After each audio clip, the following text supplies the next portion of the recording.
నమస్కారం ఈటీవీ 360కి స్వాగతం ముందుగా ప్రధాన అంశాలు పశ్చిమ బెంగాల్ రైలు దుర్ఘటనలో 15కు చేరిన మృతుల సంఖ్య 60 మందికి పైగా గాయాలు శరవేగంగా సహాయక చర్యలు దుర్ఘటనపై రాష్ట్రపతి ప్రధాని దిగ్భ్రాంతి హుటాహుటిన బెంగాల్ బయలుదేరిన రైల్వే మంత్రి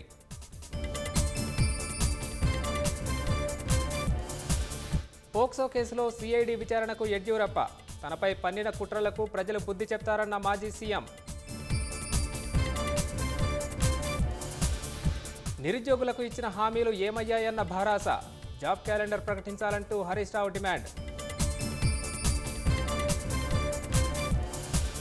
మేడిగడ్డ బ్యారేజీలో భారీగా మేట వేసిన ఇసుక 92 లక్షల టన్నుల తవ్వి తరలించేందుకు టెండర్లు